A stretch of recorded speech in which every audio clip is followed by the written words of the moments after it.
Today I am going to explain an American horror thriller movie called I Spit on Your Grave. So know the concept of the movie, watch the full video and turn in the notification, and don't forget to like, and stay tuned.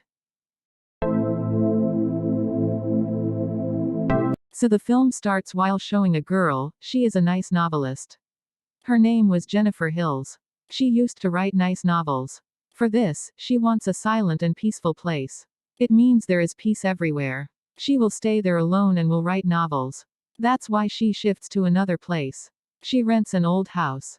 Its owner was an old man and it was in a deserted area. She was going to her house but she forgets the way. On the way, she meets three boys. They were at a gas station and they start flirting with her while talking to her very sweetly.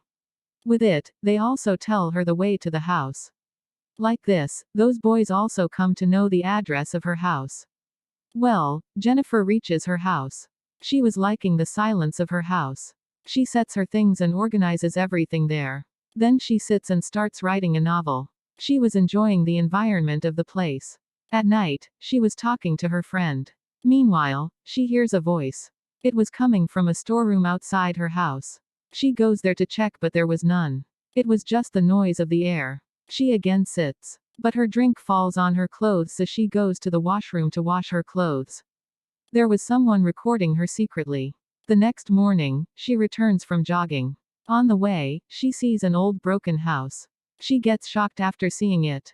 She comes out and returns to her house. Coming home, when she sees the sink, it was damaged. Dirty water was coming from it. She immediately calls the plumber.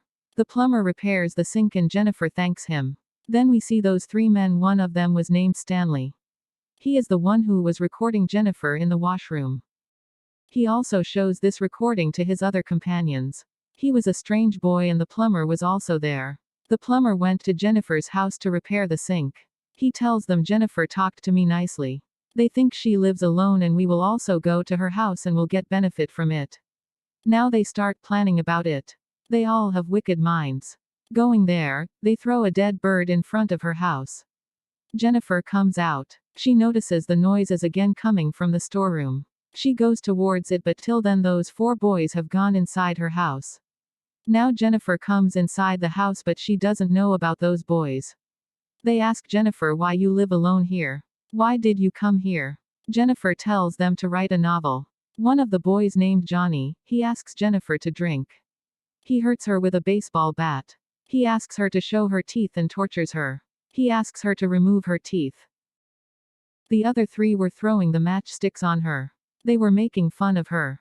Jennifer immediately runs from there and moves to the forest. She meets a sheriff in the forest. There was a boy with sheriff. Sheriff asks him to go. I will go with Jennifer to her house to see what happened. But here the problem will increase more. Because the sheriff was also included with those boys. The sheriff goes with Jennifer to her house. Going home, he locks the door. He behaves strangely with Jennifer.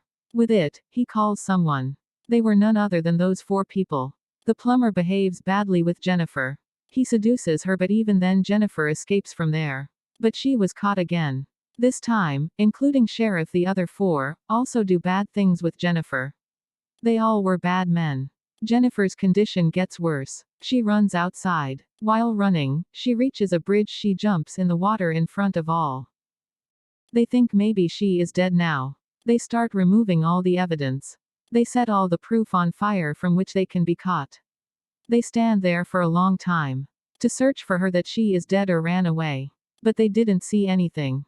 They see and confirmed that she is dead and we can go from here. They leave from there. The sheriff goes to his house. There we see his wife and his daughter. How wicked man was he? He was shameless. He didn't even think about his daughter. They search for Jennifer for many days. But they didn't get any news. They don't even get Jennifer's body.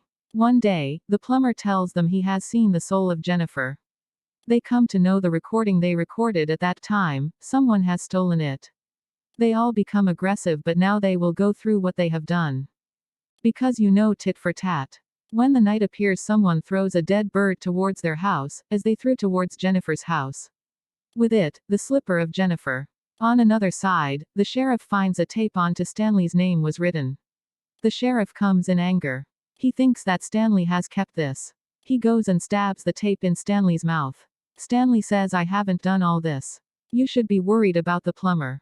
He has disappeared for many days, maybe he has done this. He will be guilty that he has told us that Jennifer talked to him nicely.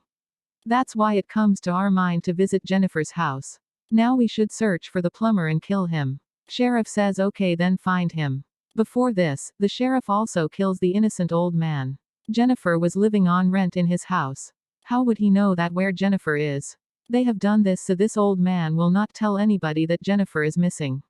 Now the question is, they didn't find the plumber, so where was he? He was in the house of Jennifer. Jennifer makes the plumber faint while putting the rope in his neck.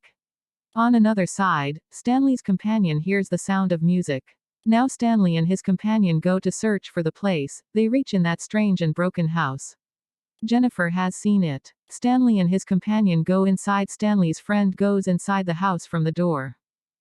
And Stanley tries to go inside the house from the backyard. It was from inside the forest. Jennifer was ready in the forest to take revenge on all of them. Stanley sees Jennifer. He moves towards her. But his foot is stuck in a trap. He screams and calls his friends. His friends come and Jennifer attacks them with a baseball bat. She makes them faint. Jennifer has made 3 men faint now. She tied the friend of Stanley. She tied him to a bathtub and water was coming from behind. Jennifer has tied Stanley with a tree in the forest. She records him. She puts a dead rat in his mouth. The hook from which the fish is caught, she puts it in his eyes and hangs it with the tree. That if he will do any movement, his eyes will be cut. Meanwhile, Jennifer cuts the fish in pieces and places its organs on Stanley's face. So the eagles and crows will come and eat it from his face. And he will feel pain. Now the scene shifts to the friend of Stanley. He says to Jennifer, forgive us, we know we have done a mistake. But Jennifer will not accept this time. She dips him into the bathtub. Then she pours acid into the water of the bathtub. She has hanged him on 2 wooden sticks. She takes out a wooden stick. The boy falls into the water. His body and face starts burning. On another side, the condition of Stanley also gets worse, because the crows were eating from his face. Due to this pain, he dies and she has got her revenge. Now Jennifer gets ready nicely. She again goes to the gas station. Johnny sees her there. He moves towards her, but this time Jennifer was very brave. She attacks his head and ties him. At the same place where it happened to her. She does the same with him as it was about to be done with her. Jennifer takes out his all teeth. She also cuts his body parts with an electrical saw and forces him that you will eat them. Jennifer has to take revenge on plumber and sheriff. She has already caught the plumber. Now she goes to sheriff's house. She kidnaps his daughter. When sheriff sits in his car, Jennifer also sits in his car. She attacks and faints him. When sheriff comes to his senses, he sees he is tied on a wooden plank. A plumber is also in the room but faint. Now Jennifer ties a gun in plumber's hand that it will shoot a bullet automatically. With it, 2 people will be killed with 1 shoot. Jennifer was waiting while sitting outside. That when he will come to his senses and this will happen. As the plumber comes to his senses, his hand moves and the bullet shoots. It shoots at the back of sheriff. The same bullet also shoots at the plumber and he dies. While sitting outside, Jennifer was getting happy. That she has taken her revenge. With it, the movie ends here.